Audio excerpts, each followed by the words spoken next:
इसमें कोई शक नहीं है कि India becoming the hub for the startup. Shark tank में एक से एक इन्वेंशन देखने को मिलती है जिनको देख के दिल खुश हो जाता है और कहता है वाह, I proud to be an Indian. लेकिन जहाँ कुछ स्टार्टअप बहुत ही ज़्यादा सक्सेसफुल हुए हैं वहाँ मोस्टली स्टार्टअप फेल भी हो जाते हैं। पिछले साल 100 यूनिकॉर्न का टारगेट पूरा किया था इंडिया ने और पिछले साल ही 2000 स्टार्टअप फेल भी हो गए। IBM इंस्टीट्यूट ऑफ बिजनेस की एक रिपोर्ट में पता चला है कि 90% बिजनेस जो इंडिया में स्टार्ट होते हैं वो आने वाले 5 सालों में बंद हो जाते हैं और जो बचे हुए 10% है वो उनमें से भी 5% आने वाले 5 सालों में फेल हो जाते हैं। और इवन जो भी यूनिकॉर्न बनी है वो सिर्फ और सिर्फ अपनी वैल्यूएशन में 1 बिलियन क्रॉस कर गए हैं, वो भी फंडिंग की हेल्प से। अदरवाइज उनमें से भी मोस्टली कंपनीज नुकसान में जा रही हैं। सिर्फ 15% ऐसी कंपनीज हैं जो शायद फ़ायदे में चल रही हैं। तो आखिर ऐसा रीज़न क्या है, इसका क्या रीज़न है कि मोस्टली स्टार्टअप इंडिया में फेल हो जाते हैं और जो भी यूनिकॉर्न बने हैं वो भी नुकसान में चल रहे हैं। इस वीडियो के एंड तक आप जान जाएंगे कि आखिर ये स्टार्टअप फेल क्यों हो रहे हैं और आप अगर कोई स्टार्टअप स्टार्ट करना चाहते हैं तो उन गलतियों को करने से बच जाएंगे जो आप फ्यूचर में हो सकता है करें। तो इस वीडियो में एंड तक ज़रूर बने रहना। सिर्फ बड़े शहरों तक ही सीमित नहीं है, छोटे छोटे शहरों और कस्बों से भी एंटरप्रेन्योर सामने आ रहे हैं। Issued by EdTech leader Byju's indicates that there will be major layoffs coming soon. Indian startups on average are laying off about 1,600.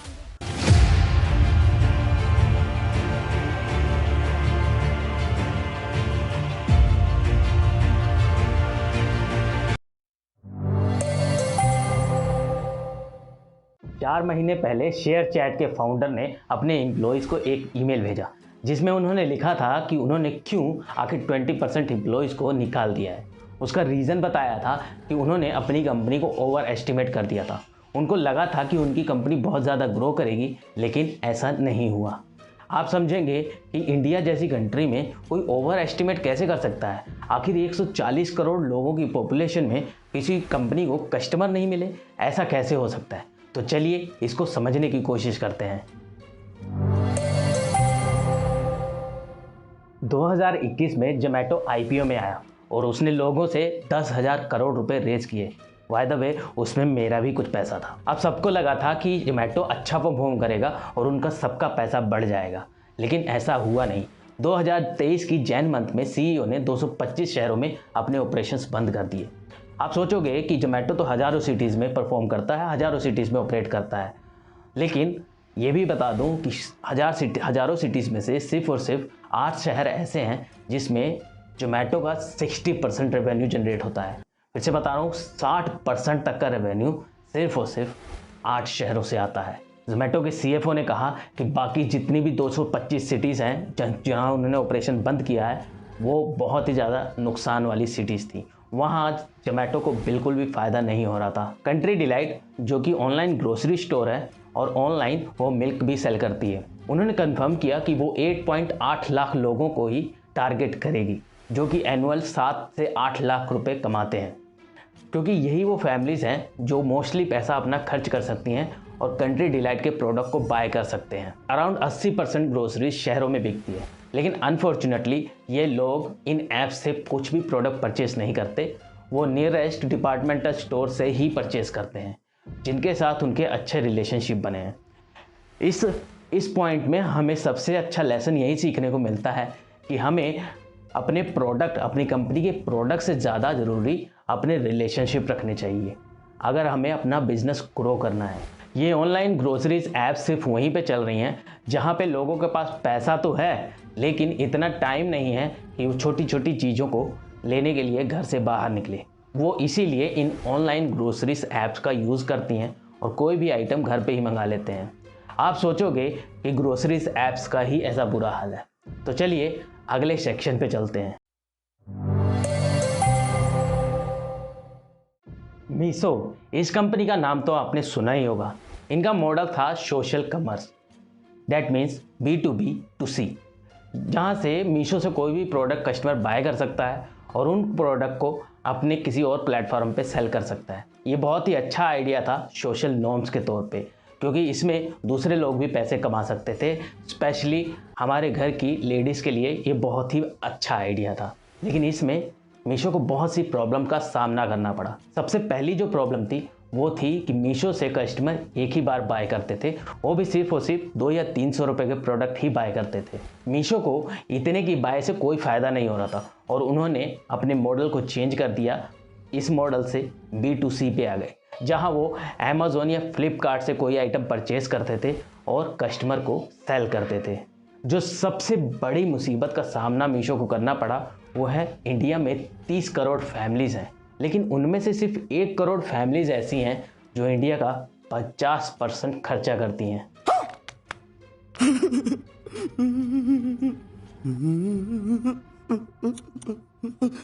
चलिए फिर बताता हूँ कि इंडिया की 30 करोड़ फैमिलीज़ में से सिर्फ 1 करोड़ फैमिलीज़ ऐसी हैं जो ज़्यादा खर्चा करती हैं।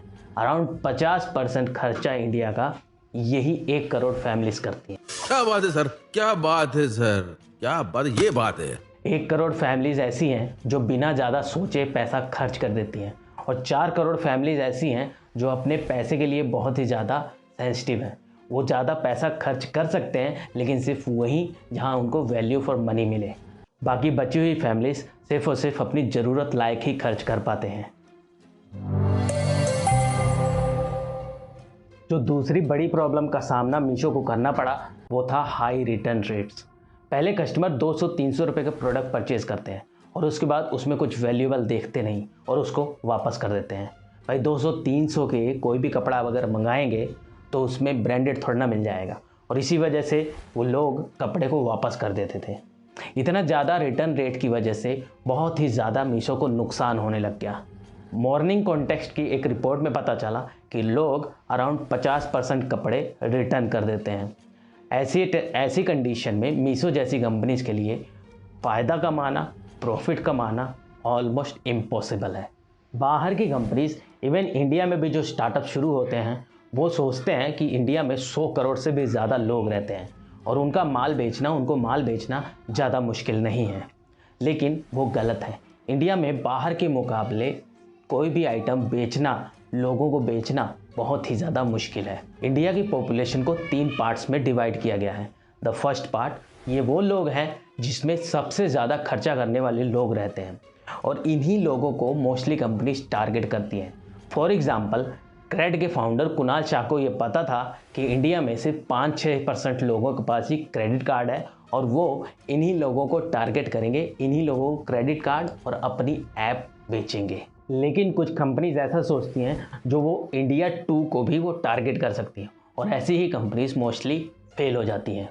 इंडिया 2 में लोग पैसे जल्दी खर्च नहीं करते, लेकिन जब इन कंपनीज की वैल्यूएशन की बात आती है तो ये कंपनीज इन लोगों को भी अपना कस्टमर समझती हैं और अपने उसी अकॉर्डिंग अपने आप को वैल्यूएट करती हैं और फंड रेज करती हैं।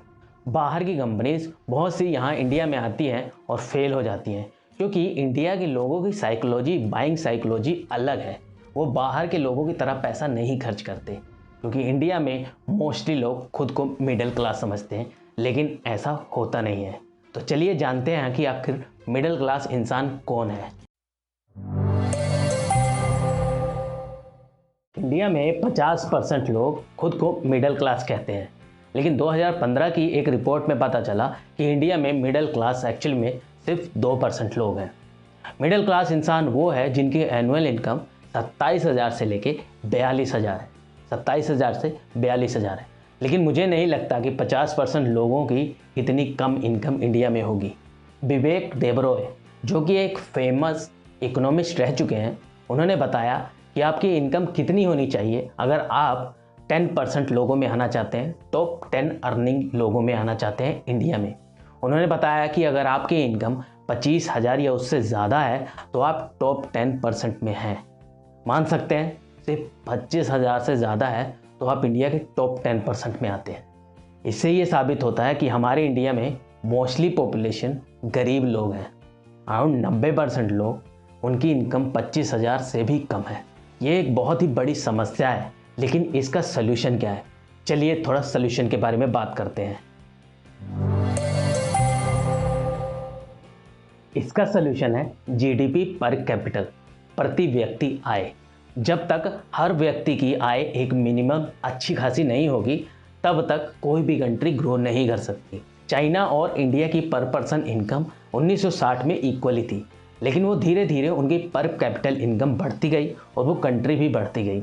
जब तक हमारी कंट्री में पर कैपिटल इनकम नहीं बढ़ती तब तक हमारे भी देश का उस तरह से भला नहीं हो सकता, हमारी भी कंट्री उस तरह से ग्रो नहीं कर सकती।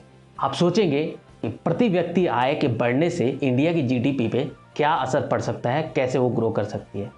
जब प्रति व्यक्ति आय ज़्यादा होगी तो लोग ज़्यादा खर्चा करेंगे और ज़्यादा खर्चा करेंगे तो पैसा मार्केट में ज़्यादा से ज़्यादा सर्कुलेट होगा और जितना ज़्यादा मार्केट में पैसा सर्कुलेट होगा उतनी ही ज़्यादा कंट्री की जीडीपी ग्रो करेगी, बिजनेस ग्रो करेंगे। जब तक ये पर कैपिटल इनकम नहीं बढ़ती तब तक इंडिया में मोस्टली स्टार्टअप आइडियाज़ फेल हो जाएंगे।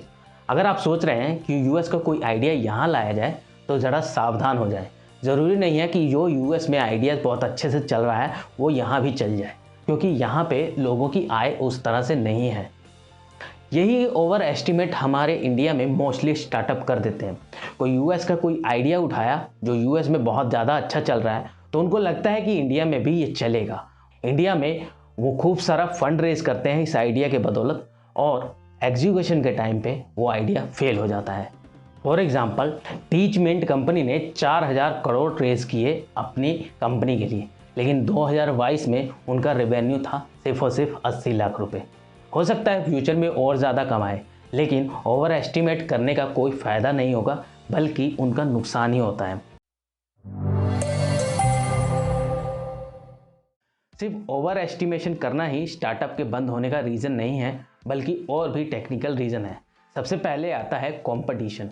बिग बास्केट जो कि 2011 में लॉन्च हुई थी, 2021 में उन्होंने स्लॉटेड डिलीवरी का एक ऑप्शन निकाला जिसमें कस्टमर खुद सेलेक्ट कर सकता है कि कौन से टाइम पे कौन से दिन वो डिलीवरी लेना चाहता है।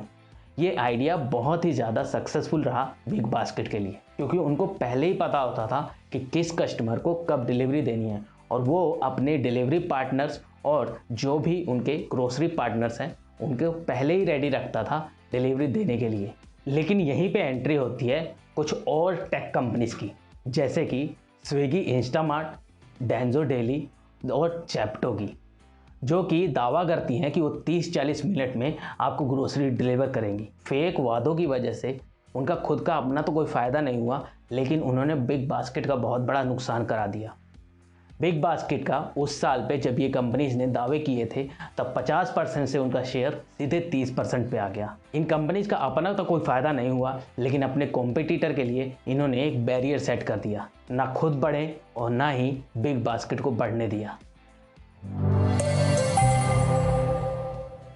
सिर्फ अपने कॉम्पिटिटर पे बैरियर लगाना ही एक अच्छा सोल्यूशन नहीं है सक्सेस पाने का। और भी तरीके हो सकते हैं। अपने कस्टमर को बेटर समझ के, अपनी मार्केट को अच्छे से समझ के कोई भी कंपनी सक्सेसफुल हो सकती है, जैसे कि एशियन पेंट्स। एशियन पेंट्स ने 1970 में एक कंप्यूटर बाय किया था, वो भी 8 करोड़ का। उस टाइम पे किसी भी कंपनी के पास कोई भी कंप्यूटर नहीं था, लेकिन ये एक अच्छी इन्वेस्टमेंट साबित हुई।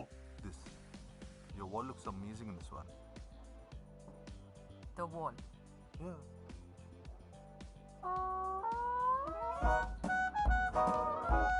एशियन पेंट्स के पास 50 साल का डाटा है कि कौन सा पेंट कौन सा कस्टमर कितना बाय करता है, कितनी क्वांटिटी में बाय करता है। इन सब का डाटा एशियन पेंट के पास है और एशियन पेंट जानता है कि कौन सा प्रोडक्ट उसका ज़्यादा बिकेगा, उसी की मैन्युफैक्चर ज़्यादा करता है और उनको मार्केटिंग में भी ज़्यादा पैसा नहीं खर्च करना पड़ता।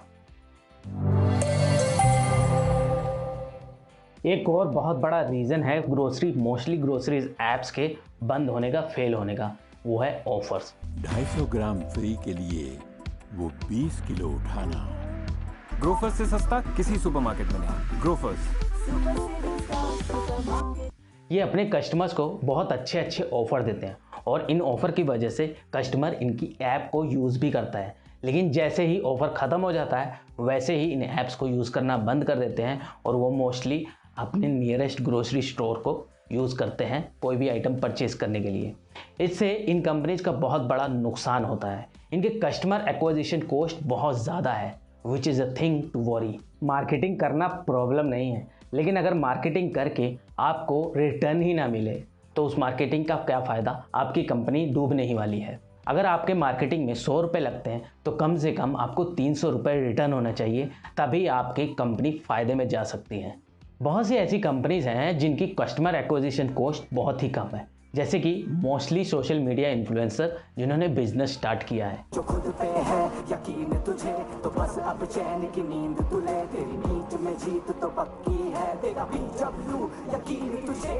इनके कस्टमर को एक्वायर करने की कॉस्ट बहुत ही कम है, क्योंकि लोग ऑलरेडी इनको एज ए इन्फ्लुएंसर जानते हैं और इनके प्रोडक्ट को बाय कर लेते हैं बिना किसी मार्केटिंग के।